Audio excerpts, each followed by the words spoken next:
Welcome to all of you. आज हम लोग बात करेंगे मगध साम्राज्य की। हम लोग बात कर रहे थे इसके पहले 16 महाजनपदों की, और उस 16 महाजनपद में हमने लास्ट में मगध को रखा। बाकी 15 महाजनपद हम लोगों ने कवर किए। मगध को लास्ट में रखने की वजह ये थी कि सभी महाजनपदों में मगध ही एक ऐसा महाजनपद था जो साम्राज्य बन सका, जो एक एम्पायर बन सका। तो यहाँ पे सवाल ये उठता है कि बाकी 16 महाजन 15 जो महाजनपद थे उसमें मगध ही क्यों साम्राज्य बना, बाकी वो उन 15 में से कोई एक क्यों नहीं बना। मगध बना तो डेफिनेटली इसके पीछे कारण होंगे, कोई ना कोई वजह होगी। तो पहले हम लोग समझेंगे कि मगध के उत्कर्ष के पीछे या मगध के राइज के पीछे क्या फैक्टर थे।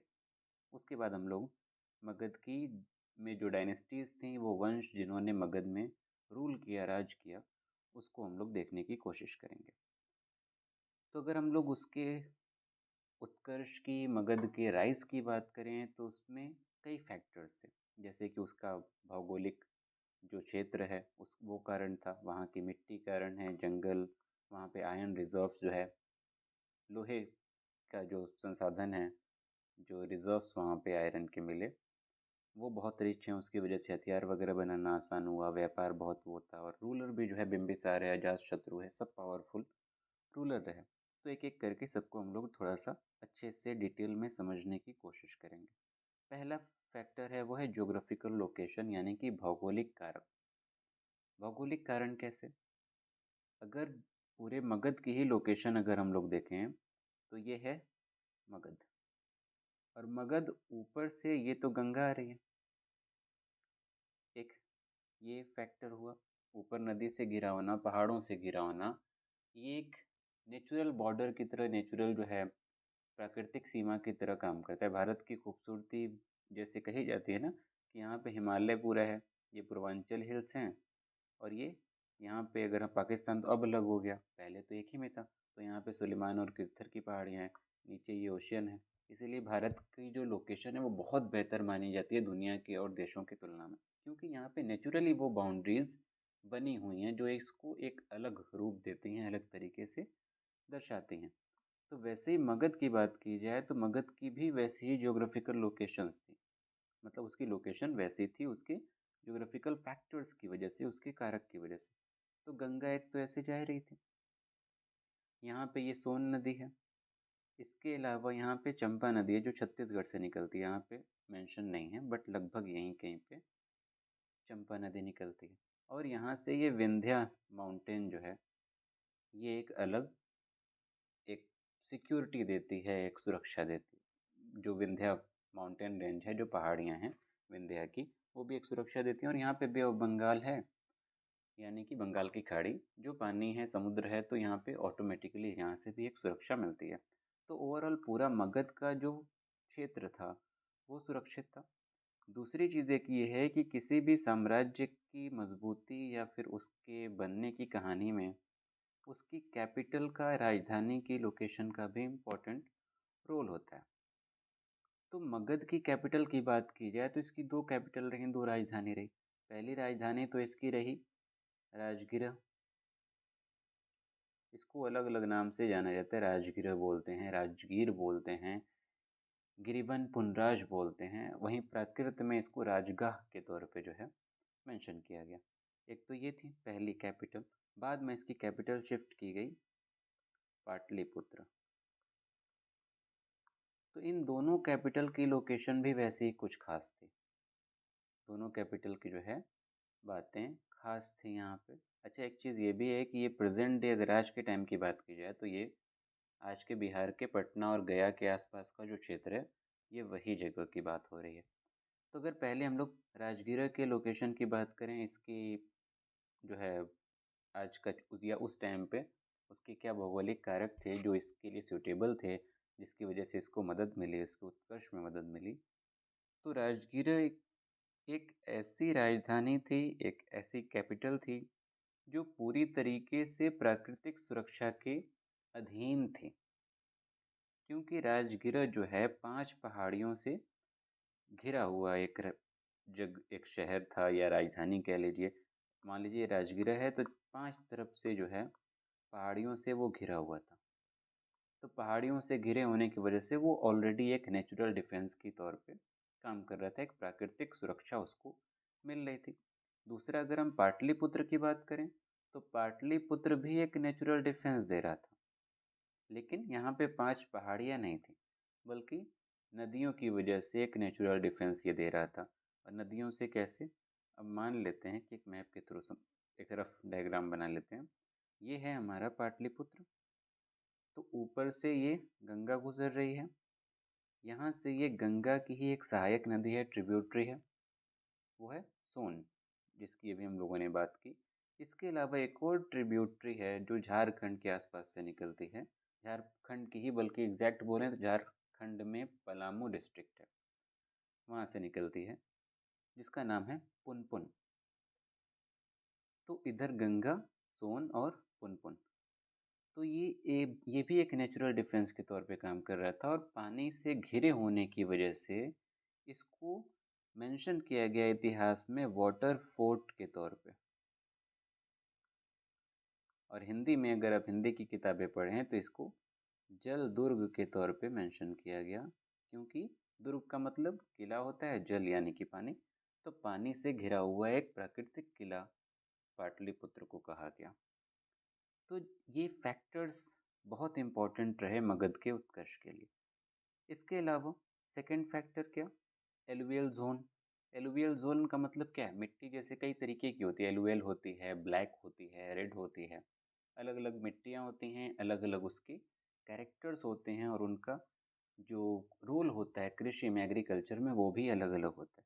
तो एलुवियल जो जोन होते हैं, यानी कि वहाँ पे एलुवियल सॉइल है, एलुवियल जो मृदा है, ज़मीन मिट्टी है, उसकी खेती अगर कहीं पे हो, उस मिट्टी पे अगर खेती हो, तो खेती जो है बहुत जो है सफल होती है।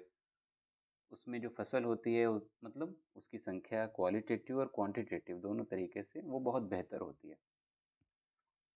तो यहाँ पे चूंकि ये पूरा एरिया नदियों से घिरा हुआ है, और एलुवियल सॉइल जो है, ऐसी मिट्टी वहीं पे होती हैं जहाँ पे नदियाँ हों, तो ये पूरा गंगा वैली है ही, गंगा पूरी आ रही है, और उसकी चारों तरफ से ये ट्रिब्यूटरीज एकदम भरी हुई हैं। तो ये पूरा रीजन जो है बहुत बेहतर था, यहाँ की मिट्टी बहुत बेहतर थी, आज भी है, ये पूरा इलाका आज भी अगर आप देखेंगे बहुत बेहतर है मिट्टी की, अगर फसल के हिसाब से देखा जाए तो उस टाइम पे भी नदियों की वजह से वहाँ की मिट्टी बहुत बेहतर थी।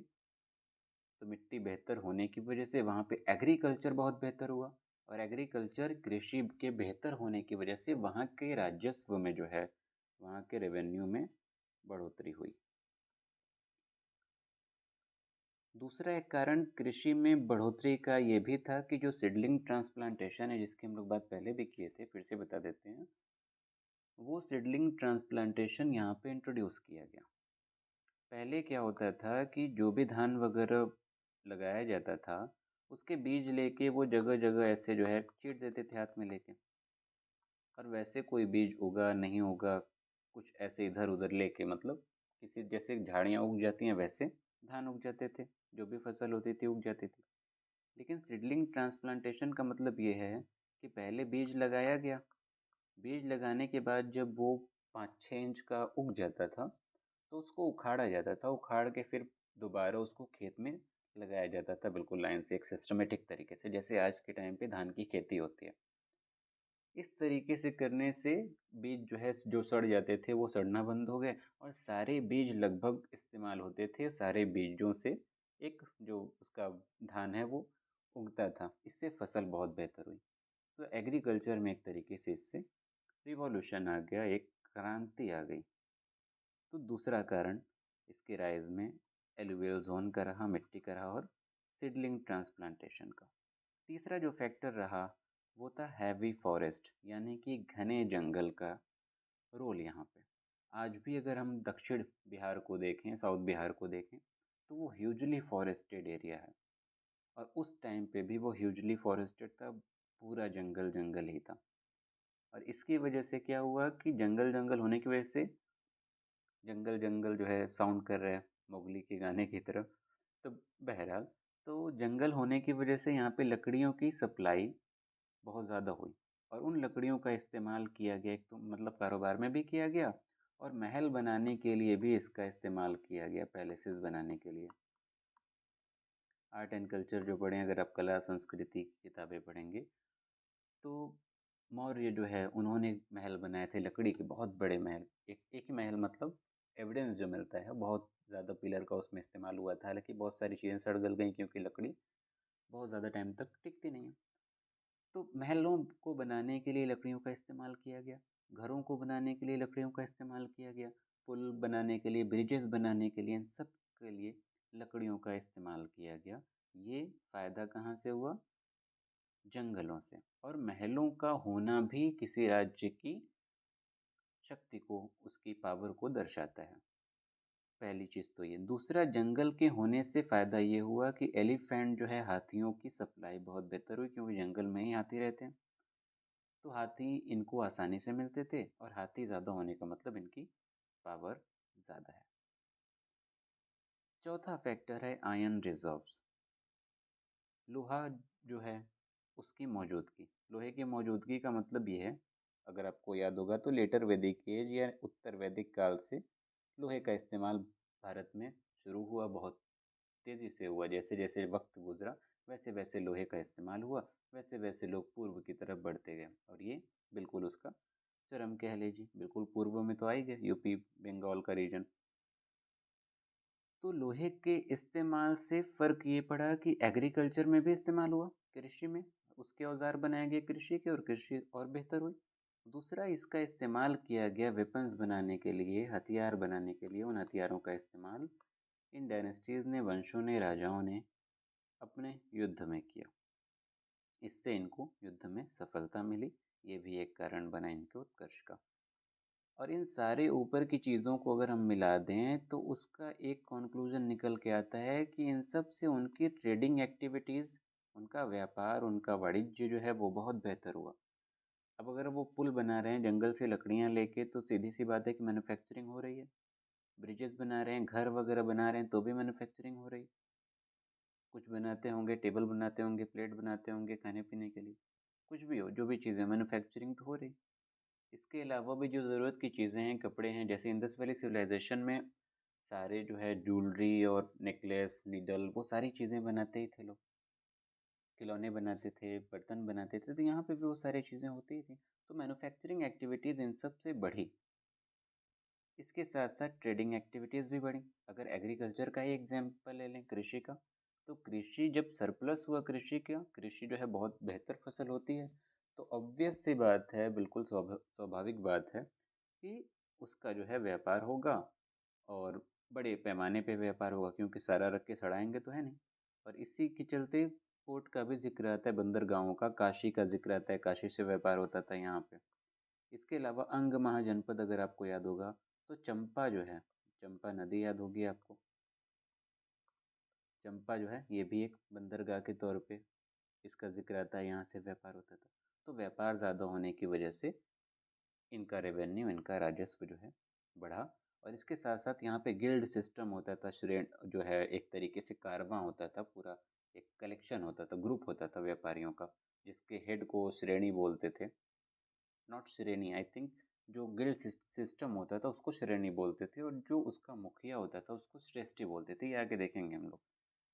तो बहरहाल, तो व्यापार जो है बहुत बेहतर था, और व्यापार बेहतर होने की वजह से राजस्व बेहतर हुआ, और राजस्व का बेहतर होना या राजा के खजाने का बेहतर होना राजा की पावर को, उसकी शक्ति को दर्शाता है। लास्ट जो है फैक्टर वो है एम्बिशियस रूलर, महत्वाकांक्षी, पावरफुल, एक जो है विस्तारवादी सोच वाले शासक गुजरे, राजा गुजरे। बिम्बिसार बेहतरीन एग्जाम्पल मगध का, अजातशत्रु बेहतरीन एग्जाम्पल, बाद में मौर्य है वो सब भी बेहतर थे, चंद्रगुप्त में है, अशोक है, किसी को ले लीजिए। तो रूलर का बेहतर होना भी इम्पोर्टेंट है। आप मुगल का एग्जाम्पल ले लीजिए, बाबर से लेके औरंगजेब, औरंगजेब तक सब एम्बिशियस थे। सब जो है एक शासक के तौर पे जो क्वालिटीज़ होनी चाहिए वो क्वालिटीज़ सबके अंदर थी। अब जो कॉन्फ्लिक्ट हैं, जो विवाद वाली बातें हैं, उसको साइड रखते हैं, हालांकि उसमें बहुत फालतू की बातें होती हैं। बट औरंगजेब के बाद वो साम्राज्य जो पूरे भारत में फैला हुआ था, औरंगजेब के बाद वो साम्राज्य टूट गया। उसके बाद भी बहुत सारे रूलर आए, लगभग 9 रूलर आए औरंगजेब के बाद, लेकिन कोई पावर नहीं थी उनके पास, क्योंकि एक शासक के तौर पे जो क्वालिटीज़ होनी चाहिए उनके अंदर, जैसे मोहम्मद शाह रंगीला दिन भर जो है रंगीन मिजाज का खाना पीना और लड़कियों में डूबे रहना। तो ऐसे काम हो, तो हालांकि सभी शासक इन सब अय्याशियों में डूबे रहते थे इस टाइम पे भी, चाहे वो चंद्रगुप्त की बात हो या किसी की बात हो। बट उन्होंने उन सारी चीज़ों को क्या किया, एक राजा की जो ज़रूरतें हैं या राजा के जो कर्तव्य हैं उसकी तुलना में उन सब चीज़ों को ज़्यादा महत्व दिया। यही कारण था कि लास्ट में मुगल एम्पायर उसका फॉल डाउन हुआ। हालांकि और भी कारण थे, बहरहाल। तो कहने का मतलब यह है कि राजा का एम्बिशियस होना बहुत ज़्यादा ज़रूरी है, राजा को अपने कर्तव्यों का एहसास होना बहुत ज़्यादा ज़रूरी है। और राजा के कर्तव्यों का उनको एहसास होने में सिर्फ उनका भी रोल नहीं, बल्कि उसके सराउंडिंग का भी रोल होता है। उसके मिनिस्टर्स कैसे हैं, उसके आसपास के जो लोग हैं वो कैसे हैं, उसको शक्तियाँ जो मिल रही हैं वो कैसे मिल रही हैं। तो इस टाइम पे बैंकर्स वगैरह भी होते थे, फाइनेंसर्स होते थे जो उनको अच्छा खासा जो है इन्वेस्ट करते थे, वो लोग भी जो है देते थे, जिससे उनका भी फ़ायदा होता था, इनको भी फ़ायदा होता था। तो एक तरीके से जो लेन देन और एक रेट जो उनकी दर होती थी इन्वेस्टमेंट की वो बेहतर थी। तो इसका एक असर दिखाई देता है। तो उम्मीद करते हैं ये फैक्टर समझ में आ गए होंगे कि मगध ही क्यों एक साम्राज्य बना। अच्छा, इसके अलावा एक और चीज़ को हम लोग इसके कारक के तौर पे ले सकते हैं, मगध के उत्कर्ष के तौर पे, और वो ये है कि फॉरेन इन्वेजन का खतरा, बाहरी आक्रमण। बाहरी आक्रमण क्या था? एक्मेनियन का आक्रमण 6वीं शताब्दी में ईसा पूर्व में। एक्मेनियन यानी कि ईरानियन जो थे, ईरानी जो थे, उनका आक्रमण। इसके अलावा मैसिडोनियंस का आक्रमण। मैसिडोनियन यानी कि ग्रीक की बात हो रही, ग्रीस की। तो उनके आक्रमण का खतरा हमेशा बना हुआ था, और आक्रमण ये करते भी हैं, आगे हम लोग पढ़ेंगे। तो बाहरी आक्रमण का भय जो था वो भारत के जो लोग थे, ये जो भी महाजनपद थे, वो जो लोग थे उनके मन में ये था कि एक पैरामाउंट गवर्नमेंट होनी चाहिए, एक ऐसी गवर्नमेंट जो पूरा कंट्रोल करे सेंट्रल लेवल पे। तो उसकी शुरुआत के तौर पे मगध ने इस पे थोड़ा फोकस किया, और एक सेंट्रल एम्पायर के बनने की कहानी यहाँ से शुरू होती है, और फाइनली मौर्य जो है वो एक लगभग पूरे भारत पे एक सेंट्रल पैरामाउंट गवर्नमेंट के तौर पे दिखाई देते हैं। तो उम्मीद करते हैं यहाँ तक कोई दिक्कत नहीं होगी, कोई कन्फ्यूजन नहीं होगी। अब बात करें हम लोग इसमें जो इम्पोर्टेंट डायनेस्टीज़ थी, जो वंश थे। पहला तो था बृहद्रथ डायनेस्टी, दूसरा प्रद्योत डायनेस्टी। प्रद्योत को नॉर्मली बहुत लोग अलग नहीं देखते हैं, एक ही में मिला देते हैं, बट चूंकि फैमिली अलग है तो इसलिए हम यहाँ पे अलग लिख दिए। प्रद्योत डायनेस्टी, प्रद्योत वंश, हर्यंक वंश, शिशुनाग और नंद, टोटल 5। तो हम लोग सबके बारे में देखेंगे, और ज़्यादा डिटेल इन पहले 2 के बारे में तो नहीं है। ये इम्पोर्टेंट हैं, ये इम्पोर्टेंट हैं, और लास्ट के मतलब 3 इम्पोर्टेंट हैं। तो आज हम लोग बात करते हैं बृहद्रथ डायनेस्टी की। अगर बृहद्रथ डायनेस्टी की बात की जाए तो इसकी शुरुआत मानी जाती है 1700 BC, 1700 ईसा पूर्व, और ये है लगभग रहा 682 ईसा पूर्व तक। इसका जो पहला किंग था वो बृहद्रथ था, और बृहद्रथ के नाम पे ही इस डायनेस्टी का नाम पड़ा। और इसका नाम जो है ऋग्वेद में आता है, बाकी हिंदू जो धर्मशास्त्र पुराणास जो हैं उसमें इसका नाम आता है। और ये इतना ज़्यादा पावरफुल था कि जो कौरव और पांडव थे, कुरुस ट्राइब का जिक्र आपने पहले भी मतलब हम किए ही हैं, तो आपको याद भी होगा, ये लोग भी इससे बहुत ज़्यादा डरते थे। तो इसके बारे में याद रखने जैसा कुछ नहीं है। अगर आपको बृहद्रथ वंश याद है, डायनेस्टी याद है, तो उसके नाम से ही उसके पहले राजा का नाम भी याद होगा। दूसरा थोड़ा सा इम्पोर्टेंट है, वो है जरासंध। ये बृहद्रथ के बाद आया, उसका सक्सेसर था, और इसका नाम जो है बड़ा इंटरेस्टिंग है, जरासंध। इसका अगर संधि विच्छेद करेंगे तो जरा अलग कर दीजिए, संध अलग कर दीजिए, संधि। संधि का मतलब क्या होता है? जोड़ना। संधि विच्छेद मतलब अलग कर देना, विच्छेद मतलब अलग करना। तो हुआ ये था कि जब ये पैदा हुआ, ऐसी मान्यता है कि जब ये पैदा हुआ तो इसकी बॉडी का या इसका शरीर जो है दो पार्ट में था, दो हिस्सों में था। और बाद में क्या हुआ कि एक लेडी थी, डेमन लेडी, जो भी कहिए, मतलब कोई जादू, वैसी कोई भी, एक जैसे फिल्मों से में हम लोग देखते हैं, बट हिंदू मैथोलॉजी में ये बात है, तो उसको उंगली उठाने से अच्छा बात पे फोकस करते हैं कि जरा नाम की एक लेडी थी। तो जरा ने इसकी जो दो बॉडी के टुकड़े थे उसको एक किया, उसको जोड़ दिया, उसकी संधि कर दी। तो चूंकि जरा ने उसकी संधि की तो उसका नाम पड़ गया जरासंध। ये बहुत एरोगेंट था और बहुत जो है गुस्सैल था। इसीलिए ऐसा माना जाता है कि लॉर्ड कृष्ण, भगवान कृष्ण जो थे, वो इन्होंने इसको मारने की कोशिश की और फाइनली ये भीम के द्वारा मारा जाता है। भीम, अगर आपको महाभारत की कहानी पता होगी तो महाभारत से ये कैरेक्टर है। तो भीम ने फाइनली जरासंध का जो है कत्ल कर दिया, उसको मार दिया। इसके अलावा लास्ट रूलर जो था वो था रिपुंजया। तो इसमें सारे रूलर तो देखने ही नहीं, 1700 से लेके 682 कितने रूलर इंसान देखिएगा, सबके बारे में जानकारी है भी नहीं और ना हमको उससे कोई मतलब है।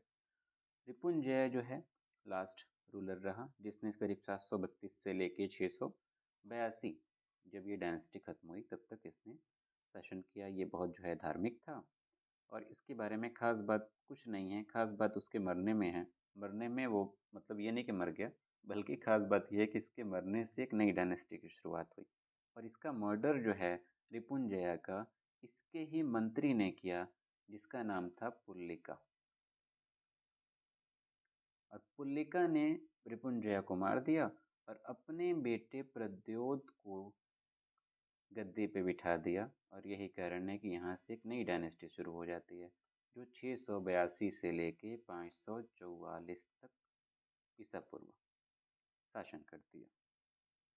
प्रद्योत गद्दी पे बैठा, लेकिन ये भी बहुत टाइम तक शासन नहीं कर पाया, क्योंकि इसको भी इसी के मंत्री, इसी के मिनिस्टर भट्टिया ने जो है कत्ल कर दिया, मार दिया। और उस मंत्री ने, उस मिनिस्टर ने अपने बेटे को गद्दी पे बिठा दिया और उसके बेटे का नाम था बिम्बिसार। और यही बिम्बिसार नींव रखता है एक नए वंश की, जिसका नाम था हर्यंक वंश। तो हर्यंक वंश के बारे में हम लोग कल बात करेंगे। बिम्बिसार, अजातशत्रु, इन सब की डिटेल हम लोग कल देखेंगे। आज के लिए इतना ही। उम्मीद करते हैं आपको जो है वीडियो पसंद आया होगा। वीडियो पसंद आया है तो इसको लाइक करिए। चैनल को आपने सब्सक्राइब नहीं किया तो चैनल को ज़रूर से सब्सक्राइब करिए और अब इस वीडियो को अपने दोस्तों के साथ शेयर करिए। बाकी अगर आप कुछ राय देना चाहें, कोई कमी बताना चाहें, वो बता सकते हैं, सजेस्ट कर सकते हैं। सबका वेलकम है। तो आज के लिए इतना ही, मिलते हैं हम लोग कल। Thank you.